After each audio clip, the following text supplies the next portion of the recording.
तरफ जहां पुलवामा शहीद की वीरांगनाओं से जुड़ा मामला, सदन में वीरांगनाओं पर जवाब, मंत्री शांति धारीवाल जवाब दे रहे हैं।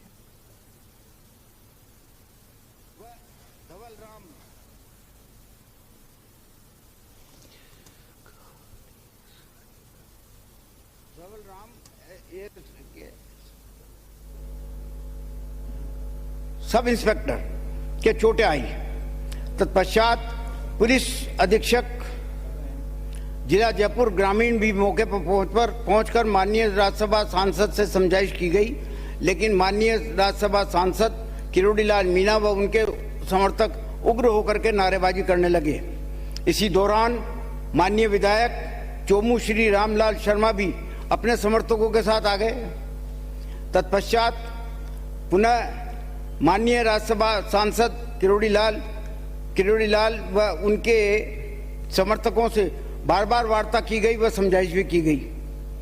माननीय राज्यसभा सांसद डॉक्टर किरोड़ीलाल मीणा द्वारा अपने समर्थकों को एकत्रित कर बैरिकेड्स को तोड़ने व पुलिस बल के साथ धक्का मुक्की व मारपीट कर विरोध प्रदर्शन कर लोक शांति भंग कर अपने समर्थकों के साथ विधि विरुद्ध जमाव करना व कानून व्यवस्था बिगाड़ने की पूर्ण संभावना होने पर, लोक व्यवस्था भंग होने की संभावना होने पर धारा 129 सीआरपीसी की जद में आने पर विधि द्वारा प्रदत्त शक्तियों का प्रयोग करते हुए उपखंड अधिकारी चोमू के आदेशानुसार राज्यसभा सांसद डॉक्टर किरोड़ीलाल मीणा व उनके समर्थकों को अन्य गाड़ियों में बैठाकर तितर बितर किया गया। माननीय सांसद महोदय द्वारा रास्ते में उक्त रक्तचाप के संबंध में अवगत कराने पर उनके कहे के अनुसार अविलंब निकटतम सरकारी अस्पताल गोविंदगढ़ में छोड़ा गया, जहां चिकित्सकों ने उनका स्वास्थ्य परीक्षण कर प्राथमिक उपचार भी किया। समस्त घटनाक्रम की वीडियोग्राफी व फोटोग्राफी करवाई गई है। उक्त घटना के दौरान माननीय राज्यसभा सांसद डॉक्टर किरोड़ीलाल मीणा व उनके समर्थकों के द्वारा कर्तव्य निर्वहन करते हुए पुलिस जाब्ते के साथ मारपीट, अभद्रता, अशोभनीय व्यवहार, रोड जाम कर, यातायात बाधित कर, सरकारी वाहनों में तोड़फोड़ करना पाया जाने पर प्रकरण करना व अपराध धारा 143, 332, 353, 383 आईपीसी और 3 पीडी एक्ट के तहत वकू में पाए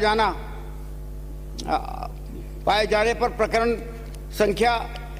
82/23 धारा उपरोक्त में थाना सामोद में पंजीकृत कर मूल एफआईआर वास्ते अनुसंधान सीआईडीसीबी जयपुर को भिजवाई जा रही है। दिनांक 11/3/23 को भारतीय जनता पार्टी के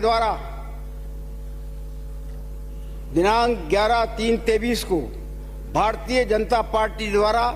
वीरंगनाओं की मांगों को लेकर राजमहल चौराहे लेकर जयपुर शहर में धरना प्रदर्शन किया गया, जिनको समझाइश के बावजूद भी राजमहल चौराहे से सिविल लाइन फाटक के बीच खड़े 3 पुलिस वाहनों के शीशे तोड़ दिए गए और एवं असामाजिक तत्वों द्वारा तोड़फोड़ की गई। आदि पर मुकदमा नंबर 75/2023 धारा 3 पीडीपीपी एक्ट एवं 427 व 336 आईपीसी थाना अशोकनगर जयपुर दक्षिण में दर्ज कर अनुसंधान जारी है। अध्यक्ष महोदय, मैंने मंत्री महोदय का पूरा वर्तमान सुना। मैं पूछना यह चाह रहा था कि ये सारी बातें जिसमें 3 एफआईआर दर्ज करने की आपने बात कही, डॉक्टर किरोड़ीलाल मीणा के आंदोलन की बात कही, भारतीय जनता पार्टी के आंदोलन की बात कही, इसका हेतु क्या था? सभापति महोदय, सवाल इस बात का है कि जिन्होंने अपने जीवन का सर्वोच्च बलिदान कर दिया, उनकी वीरंगनाओं को राजस्थान के अंदर राजभवन विधानसभा का दरवाजा क्यों खटखटाना पड़ा? मैं उम्मीद करता था राजस्थान के पूर्व सैनिक और वीरंगनाएं ये सोच रही थी सोच रही थी कि मंत्री महोदय जब उत्तर देंगे तो यह सिद्ध करने की कोशिश नहीं करेंगे डॉक्टर करोड़ीलाल मीणा आतंकवादी है, यह कहने की कोशिश करेंगे कौन वीरंगनाओं को, जो वीरंगनाएं आज भी आपकी नजरबंद कैद में हैं, जो वीरंगनाएं लगातार 6 दिन तक राजभवन में सचिन पायलट जी के बंगले के बाहर आमरण अनशन पर बैठी रही, जिन वीरंगनाओं को 50 मीटर पर मुख्यमंत्री जी से मिलने की इच्छा जाहिर करने के बाद मुख्यमंत्री मिले नहीं और मुख्यमंत्री जी ने 500 किलोमीटर दूर से वीरंगनाओं का दल बुलवाया। मैं आपसे ही पूछना चाहता हूं, क्या यह सही है कि आप खुद जब गए थे इस वीरंगना सुंदरी देवी के उसमें, तब आपने खुद ने यह कहा था कि ये मामला है सभापति महोदय, ये अध्यक्ष महोदय, मधुबाला, शहीद हेमराज, कैबिनेट मिनिस्टर शांति धारीवाल, प्रमोद जैन भाया, रमेश मीणा, आपने कहा था कि सांगोद के अदालत चौराहे पर मूर्ति लगाएंगे, विनोदपुरा गांव के स्कूल को क्रमबद्ध कर शहीद का नाम देंगे और आपने मूर्ति भी आप लगाने के लिए भूमि भी आरक्षित होगी, फिर सवालका से आपने कब्जा करवा दिया। क्या यह सही है कि ये जो मंजू जाट जो आज आमरण अनशन पर है, जिस दिन इनके पति शहीद हुए उस दिन 45 दिन का बच्चा इनकी गोद में था और उसमें भी आपने, पशुपालन मंत्री जी आपने और हमारे सबसे शक्तिशाली मंत्री प्रताप सिंह जी ने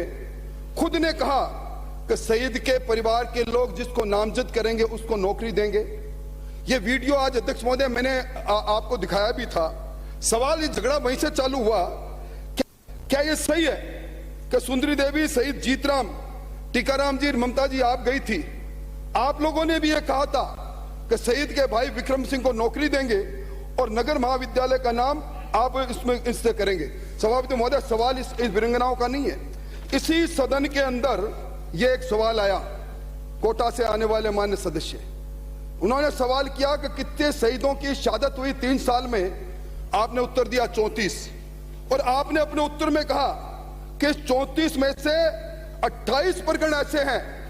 जिन शहीदों के आश्रितों को अनुकंपा नियुक्ति नहीं मिली है, सरकार का चेहरा है। आपने अपने उत्तर में यह कहा 34 में से, मेरा उत्तर नहीं है, 11 मामले ऐसे हैं जिसमें 45 लाख की सहायता कलेक्टर के पास लंबित है, शहीद के परिवार को 45 लाख की सहायता नहीं मिली। आपने अपने उत्तर में कहा 34 में से 28 मामलों में विद्यालय का नामाकरण, हॉस्पिटल का नामाकरण शहीद के नाम से नहीं हुआ, लंबित है।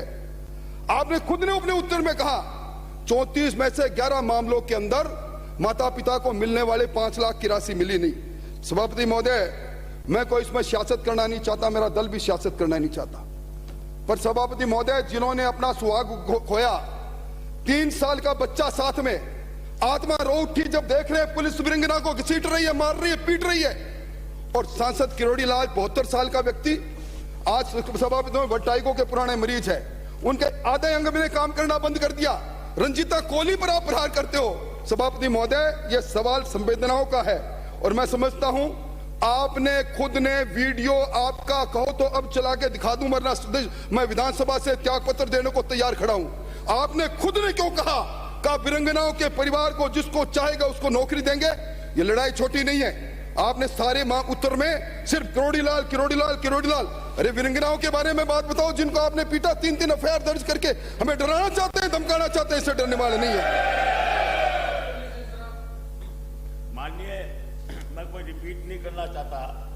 मैं तो ये पूछना चाहता हूं कि मंजू जाट को, जिसको आपने उसके रिश्तेदार